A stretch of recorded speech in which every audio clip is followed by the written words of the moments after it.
नमस्कार, yoga my life पे आप सबका स्वागत है। आज के वीडियो का जो शीर्षक है वो ये है कि आज्ञा चक्र कैसे जागृत करें और आज्ञा चक्र को कैसे विकसित करें। आज्ञा चक्र की जो पोजीशन है पहले उसके बारे में समझ लें। ये छठा चक्र है, यानी इससे पहले विशुद्धि आता है और उसके बाद आता है सहस्त्रार क्राउन चक्र। यहाँ पे अक्सर हम सोचते हैं कि आज्ञा चक्र है, जबकि ये आज्ञा चक्र का पॉइंट हो सकता है, लेकिन बिल्कुल इसके पीछे आज्ञा चक्र होता है। विकसित करेंगे तो जो स्क्रीन है वो यहीं पे दिखेगी, कलर यहीं पे दिखेंगे, इसका क्या क्या विकास हो रहा है या नहीं हो रहा है, ये सब बातें यहीं पे ही हमें दिखाई देगी। आज्ञा चक्र को विकसित करने के लिए हम मंत्रों का सहारा ले सकते हैं। गायत्री मंत्र जो है वो बहुत हेल्पफुल होता है आज्ञा चक्र को विकसित करने के लिए। हालांकि वो मणिपुर चक्र पे सीधे तौर पे असर डालता है, लेकिन आज्ञा चक्र को भी वो बड़ी तेजी से विकसित करता है। दूसरा प्राणायाम, प्राण जो है वो बहुत इंपॉर्टेंट है। यहाँ पे संजीवनी प्राणायाम है वो बहुत इंपॉर्टेंट है आज्ञा चक्र को विकसित करने के लिए। संजीवनी प्राणायाम के भी अलग अलग वर्जन होते हैं जो कि संजीवनी विद्या से संबंधित होते हैं। संजीवनी प्राणायाम ना केवल प्राण ऊर्जा को बढ़ाता है बल्कि हमारे ऑक्सीजन लेवल को भी एक साथ बढ़ाता है।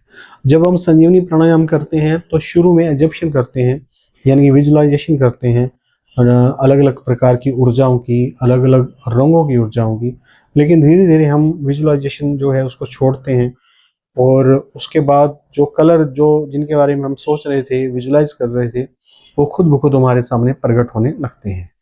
जब आज्ञा चक्र विकसित होता है तो वाइब्रेशंस भी होते हैं।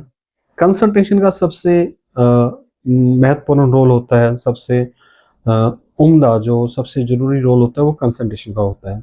अब कंसंट्रेशन जो है, जैसे मैंने बताया कि प्राणायाम से भी ली जा सकती है, योग निद्रा से भी ली जा सकती है।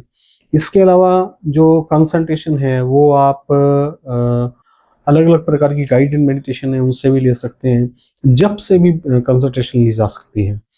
इसके अलावा जो बेस्ट सोर्स मानता हूँ मैं कंसंट्रेशन का वो है त्राटक।